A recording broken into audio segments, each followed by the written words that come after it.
ឥឡូវនេះគាត់មិនមានសំណាងទេអ្នកមិនអាចនិយាយបានទេគាត់មិនតាក់ទងទេគាត់ជាបងប្អូនរបស់ខ្ញុំផងដែររហូតដល់ខ្ញុំបានឃើញដោយផ្ទាល់ភ្នែកនៅសម្បត្តិដែលខ្ញុំបានផ្ញើទៅចិនចៅពេលខ្ញុំនៅក្មេងភ្នំនោះបានស្រឡាំងកាំភ្លាមនៅនឹងកន្លែងពីមុនគាត់បានជូនពូចិនចៅពីមួយថ្ងៃទៅមួយថ្ងៃមិនឲ្យឆ្លើយតបនឹងគាត់ស្អប់គាត់ចំពោះភាពសាហាវខូខើនឹងកាត់ផ្តាច់ទំនាក់ទំនងទាំងអស់រហូតដល់ពេលនេះ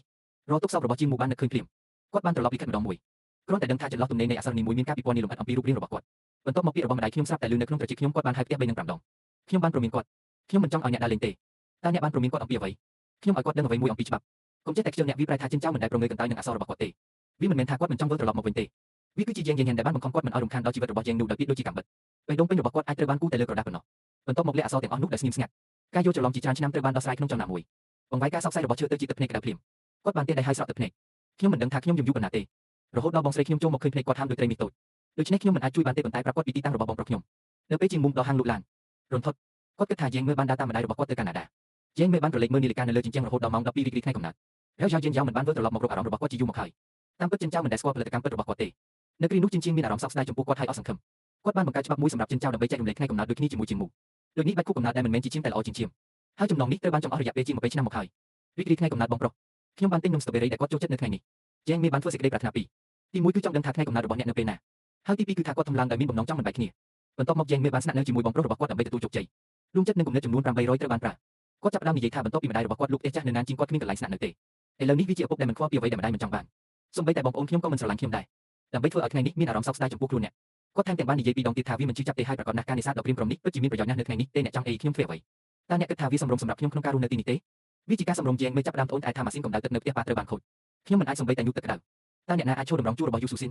សំបីតែយីដេងឆេក៏មិនអាចឈរបានដែរមិនអីទេគ្រាន់តែពេលជាងមូសបាយចិត្តដល់សម្ងាត់ស្នាក់នៅមួយយប់នេះមីងដកគ្រីមក្រំបានមកដោយមិនបានអញ្ជើញជើគ្នាជាចាប់ភ្លាមបានធ្លាក់ចូលទៅក្នុងបង្គាឆ្អិនធ្វើឲ្យអស់ពីសមត្ថភាពដើម្បីប្រតិកម្មភ្លាមមែនទេត្រូវឲ្យអ្នកងូតទឹកជាមុនសិនខ្ញុំបានទៅទិញវាហើយមិនយូរប៉ុន្មានចិនចៅក៏ប្រញាប់ទៅហាងងាយស្រួលគាត់មិនរំពឹងថាកន្សែងមីងមានរសជាតិច្រើនទេសក្តានុពលនៃគូក្បាលមួយកញ្ចប់មួយនៃពួកគេទាំងអស់នៅពេលឆែកឆេគាត់មិនបានកត់សម្គាល់អាភ្លៀងតូចដែលថៅកែបានដាក់ចូលក្នុងកាបូបនោះទ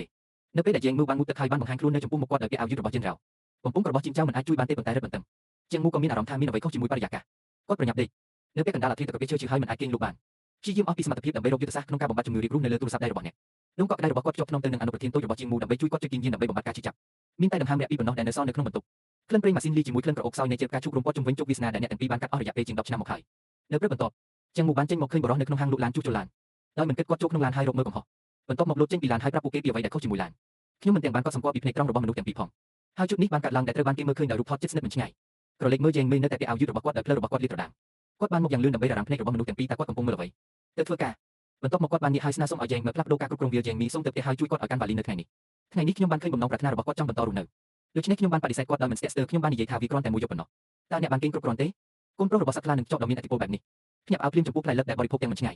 កូនជាងបានស្រែកធ្ងន់ដោយអារម្មណ៍ថាម្ចាស់ដែលតែងតែប្រងើយកណ្ដាលនឹងគ្មានមេត្តាទីបំផុតបានចេញការដាំឈើដែលវាឈើគ្នាមិនបោះបង់ចោលតតែសោះ